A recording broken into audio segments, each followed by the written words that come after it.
What if I told you there's a pickup truck that spent 3 decades hauling concrete across desert roads, got submerged in a flash flood twice, and still starts on the first crank every single morning? Sounds like a myth. Sounds like something a guy at a gas station made up.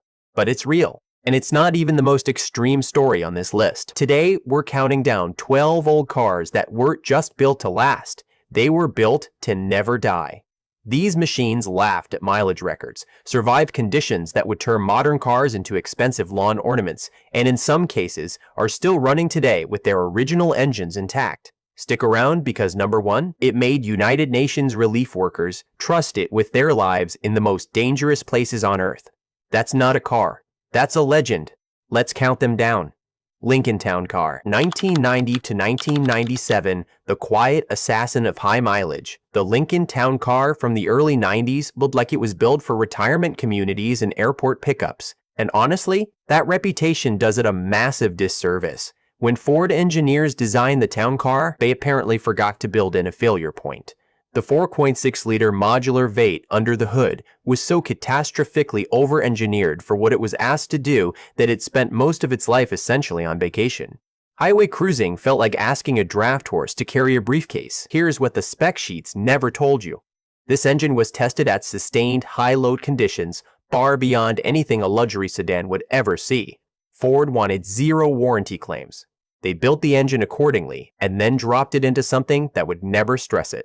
The results were almost embarrassing. Taxi fleets in major American cities adopted the Town Car in massive numbers because drivers who literally lived in their vehicles needed something that wouldn't let them down at 2 a.m. in a bad neighborhood. These cars routinely crossed 300,000 miles in fleet service. Then they got sold to private buyers who squeezed another 150,000 out of them.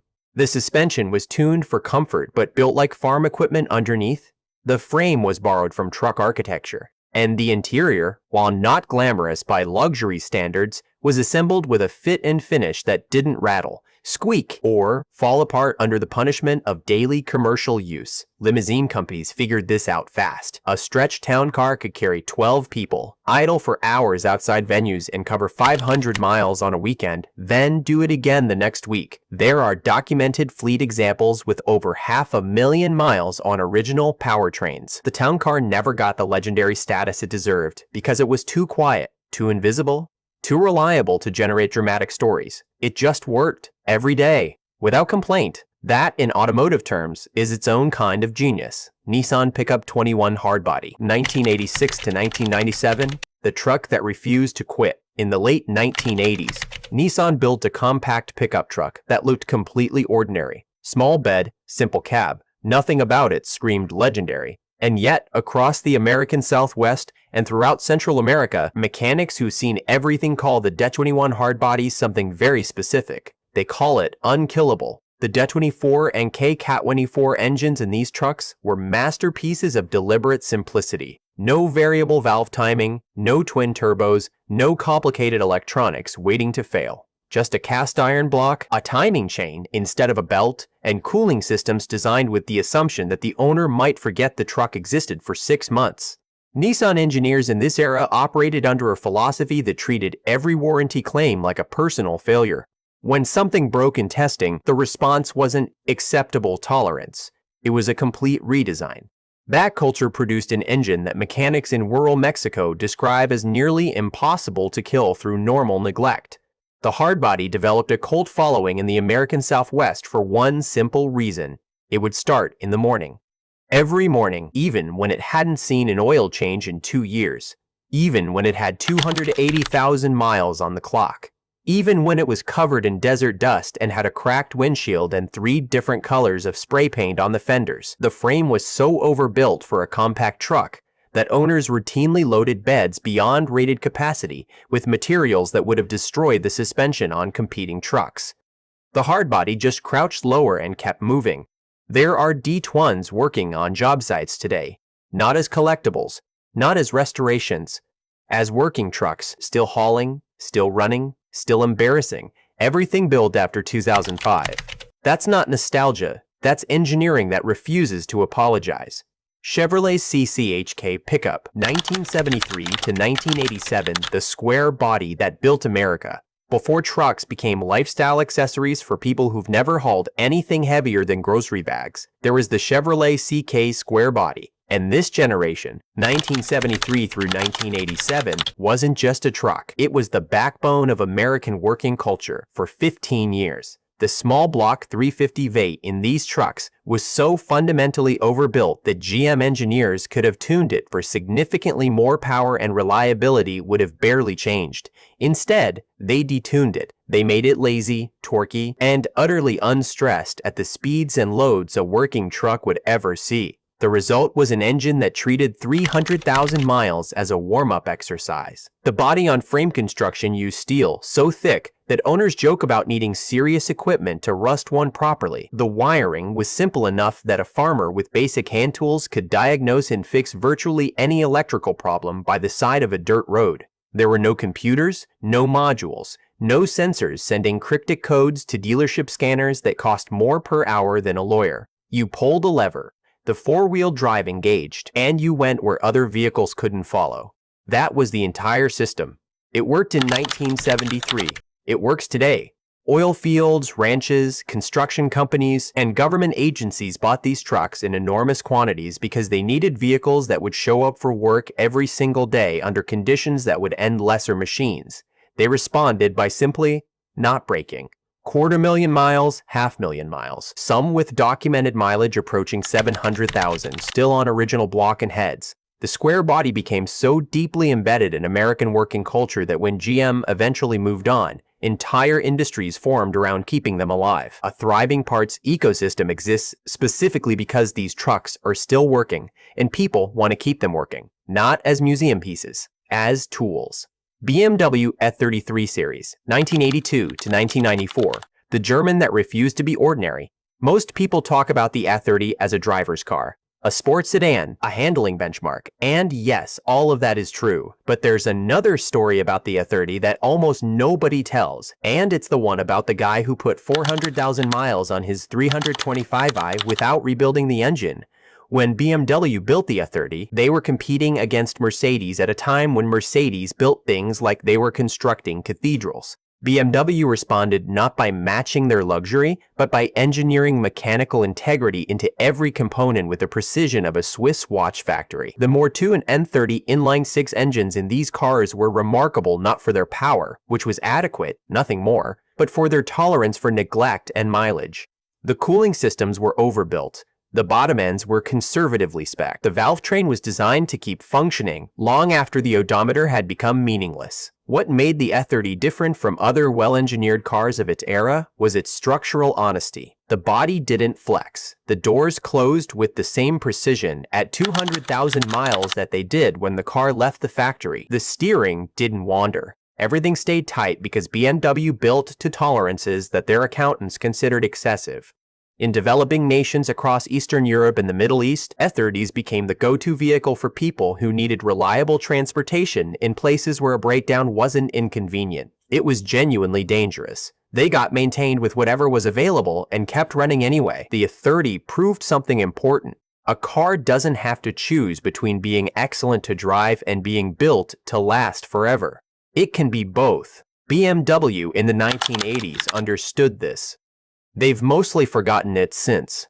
Jeep Wrangler YJ, 1987 to 1995, the box that conquered everything. The Jeep Wrangler YJ was not a sophisticated vehicle. Anybody who told you otherwise was either lying or had never sat in one on a highway at 70 miles per hour while the square headlights caught the wind at the wrong angle. What the YJ was, underneath its agricultural simplicity, was virtually indestructible. The 4.0-liter inline-six that Jeep eventually fitted to the YJ was one of the most bulletproof engines ever bolted into a consumer vehicle. Mechanics who've worked on everything from Ferraris to farm equipment described the 4.0 with a mixture of professional respect and genuine amazement. These motors routinely crossed 300,000 miles with basic maintenance. Many crossed 400,000. Some have documented histories approaching 500,000 miles on original internals. The secret wasn't technology. It was the opposite of technology. The 4.0 was a simple, heavy, understressed engine in a lightweight vehicle. It was never asked to work hard. It spent its entire life operating well below its limits, which is the closest thing to mechanical immortality that engineering can produce. The transfer case was mechanical. The axles were solid Dana units, the same basic design that had proven itself in military applications for decades. There were no computers deciding when you needed four-wheel drive. You decided. You shifted. It engaged. That was the entire system. YJ owners formed communities around this truck because they discovered something remarkable. If you maintained it, even poorly, it simply didn't die. People who'd never owned an off-road vehicle were buying YJs with 200,000 miles on the clock and getting another decade out of them. Trail guides in national parks drove them 80,000 miles a year across terrain that disassembled lesser vehicles. The YJ wasn't the most comfortable thing on four wheels. It wasn't quiet. It wasn't refined. It was just impossible to kill. And sometimes that's the only specification that matters. Subaru Legacy AWD, 1990 to 1999, the sleeper that outlasted everything. Here's one that surprises people.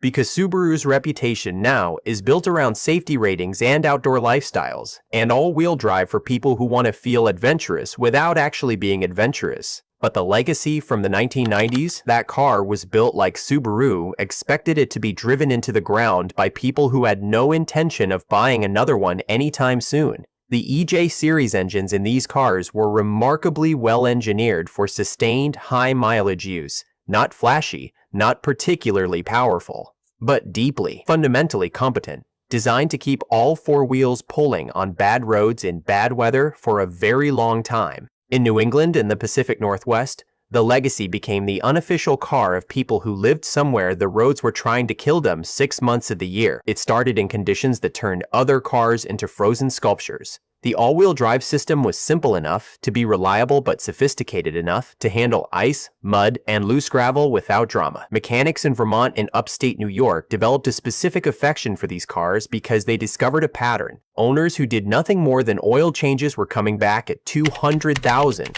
250,000, 300,000 miles with the same engine, same transmission, no catastrophic failures.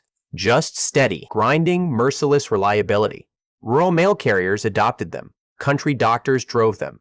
Anyone whose work absolutely required getting from point A to point B, regardless of what the weather was doing, found themselves in a Legacy because it was the vehicle that simply handled the situation without requiring heroics. There are 1990s Legacy wagons in the American Northeast with over 400,000 miles still on the road today. Not restored, not babied, just maintained well enough and refused to quit. Mercedes-Benz GAN 466 1979 to 1991, the military machine that became a legend. Before the Gaben became a status symbol for people who've never taken it off pavement, it was something else entirely. It was a military vehicle, designed to specification for the armed forces of multiple nations, built to operate in conditions where the concept of maintenance schedule was a luxury nobody could afford. The early wagon, the 460 series, was so overbuilt that Mercedes engineers reportedly used structural standards typically reserved for heavy commercial vehicles.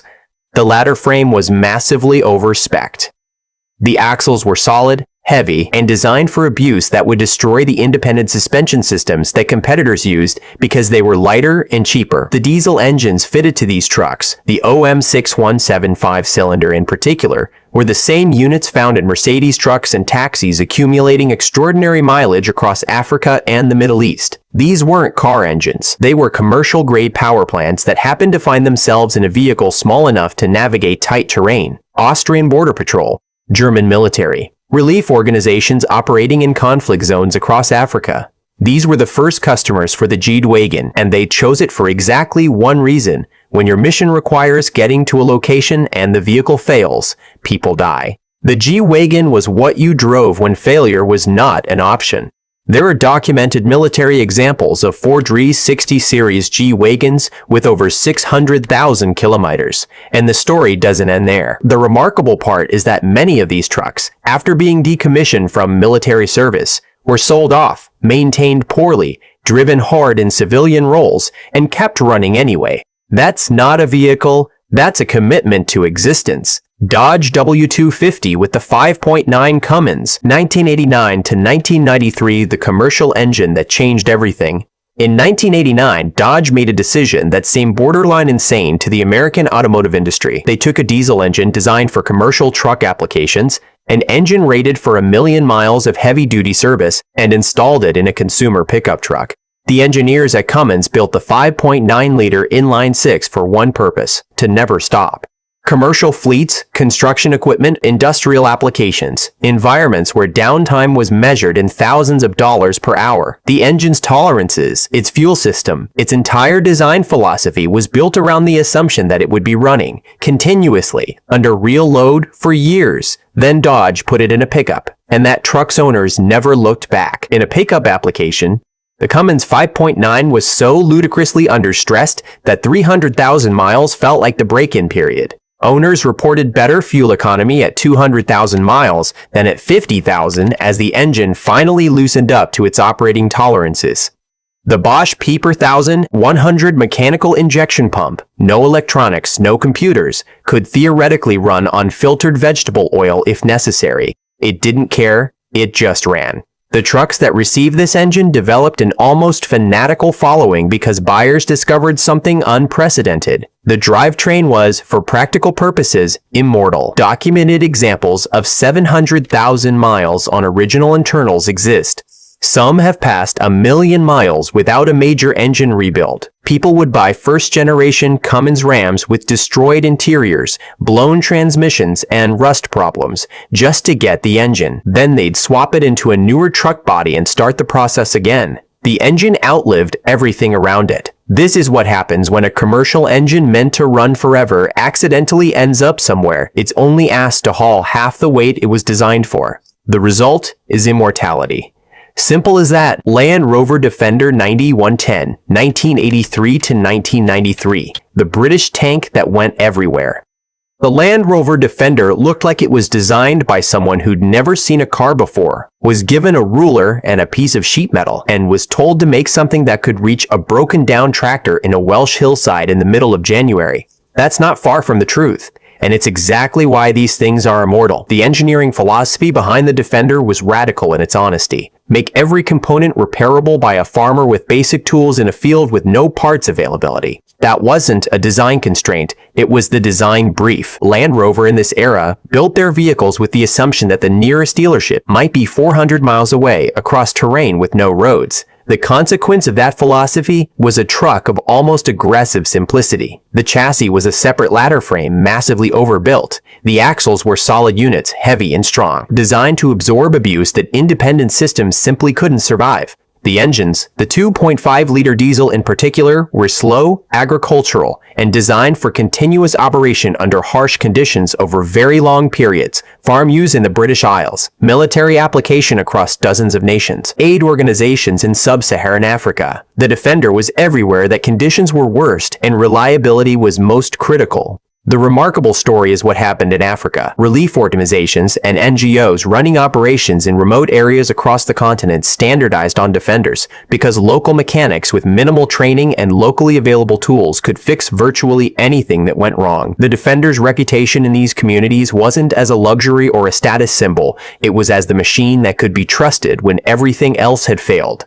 There are Defenders from this era still working on farms in Britain, still working in Africa. Not restored, not collector pieces. Working machines doing working jobs, decades after they were built. That's the Defender's legacy. Not glamour, not prestige. Just absolute, uncompromising mechanical honesty. The refrigerator on wheels that outlived everything. Volvo in 1974 built a car that looked like a refrigerator on wheels and drove like a vehicle designed by engineers who had completely given up on the concept of excitement. The 240 was boxy, slow, and had all the visual drama of a filing cabinet. It also had documented cases of exceeding 1 million miles on original powertrains. That's not a typo.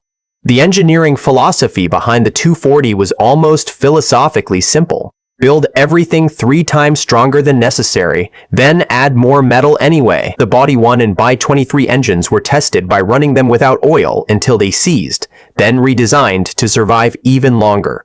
Volvo engineers stress-tested components to destruction not to find the failure point, but to understand how to eliminate it. The result was an engine of almost agricultural robustness. low revving, under-stressed, with cooling systems designed for sustained high load conditions that a luxury sedan would never actually encounter.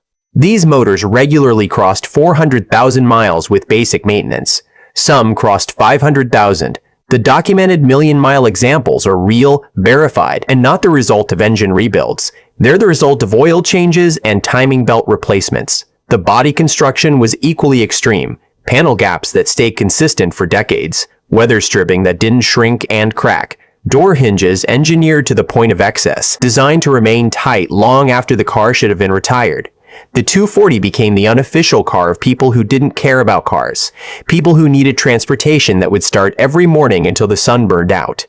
In American cities like Portland and Burlington, beat-up 240 wagons became almost a cultural statement, the car of people who'd done the research and concluded that nothing else was worth their time. Scientists studying mechanical longevity should probably start with the Volvo 240. Whatever they put in that formula needs to be documented before we forget how to do it. The one that went to war and never stopped. Before the FJ60 became the icon that collectors fight over today, there was its predecessor, the FJ55 wagon. And the FJ55 has a story that's even more extreme, because it was the vehicle that established Toyota's reputation in the places that mattered most, the places where everything was trying to kill you. The FJ55 was built during an era when Toyota was still trying to prove something. Japanese engineering was not yet trusted worldwide. The American market was skeptical. European manufacturers were dismissive. Toyota's response was to build a vehicle so catastrophically reliable that the evidence would become impossible to ignore. The F-Series inline-six engine was not sophisticated. It was not powerful. What it was a cast-iron monument to mechanical stubbornness, an engine that treated sustained high-load desert operation as a casual warm-up activity. The cooling systems were designed for Death Valley temperatures while towing heavy loads. The drivetrain was built with commercial-grade tolerances. Every weak point discovered in field testing resulted in immediate redesign. The FJ55 went to Australia, where it became the vehicle of choice for outback operations covering distances that would challenge aircraft. It went to Africa, where relief operations depended on it for access to remote areas during humanitarian crises. It went to South America, where it navigated high-altitude mountain roads that no other vehicle could reliably handle. In these environments, the F55 established something important. Toyota build quality wasn't just good for Japan, it was good for everywhere. In conditions that turned other vehicles into expensive obstacles, the FJ55 just kept going. There are FJ55s in the Australian outback today, still working, still running. Some with verified mileages that seem impossible until you remember what's under the hood and how it was built. Toyota learned something from that truck.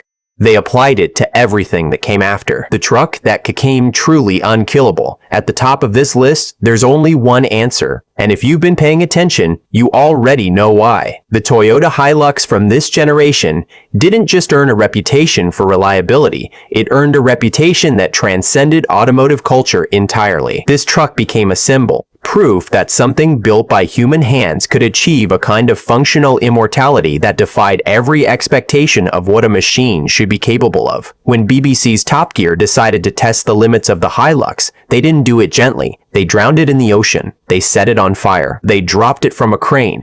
They hit it with a wrecking ball. Then, they placed it on top of a building and demolished the building. The HiLux started. That's not marketing. That's documented, filmed, broadcast to millions of people. The truck survived everything that was thrown at it and started on the first crank. But the Top Gear test, as dramatic as it was, isn't even the most remarkable story. The most remarkable story is what happened in conflict zones around the world, where the HiLux became the vehicle of choice not because of price, not because of availability, but because in places where a vehicle breakdown meant mission failure or death, the HiLux was the answer. Conflict zones across Africa, desert operations in the Middle East, mountain terrain in Central Asia. The HiLux went everywhere, carried everything, and kept moving when nothing else would. The 22R and 22R Enons in these trucks were masterpieces of the Toyota Kaizen philosophy taken to its logical extreme. Every warranty claim in previous generations had been treated as a personal insult to the engineer responsible for that component. Every weak point found in field testing was eliminated. The result was an engine of such fundamental reliability that mechanics in remote areas with basic tools could maintain them for decades. Timing chains instead of belts. Simple fuel injection. Cooling systems designed for conditions that would boil lesser engines. Mechanical systems that could be fixed with hand tools and components found at local hardware stores if necessary. The HiLux created its own ecosystem. 8 organizations standardized parts. Mechanics across developing nations built careers specifically around servicing them because the trucks never disappeared. In countries across 3 continents, the HiLux isn't a used vehicle. It's infrastructure. There are first-generation HiLuxes still hauling cargo across unpaved roads in East Africa today, not because the owners can't afford something newer, because nothing newer has earned the trust that this truck earned over 40 years of never letting anybody down. That's not a vehicle. That's a promise kept. And it's why the Toyota HiLux sits at number 1 on this list, and probably every list like this one until the end of time. That's your countdown. 12 old cars built to never die, and every single one of them has the documented mileage and the real-world history to prove it. Now, I want to hear from you. Which one surprised you the most? Drop it in the comments below, and tell me, do you own any of these machines? Because if you do, I want to hear that story. Hit subscribe for more deep dives into the vehicles that defined eras, broke records, and refused to quit. And remember, they really don't build them like this anymore. Some days, that's the most interesting story in automotive history.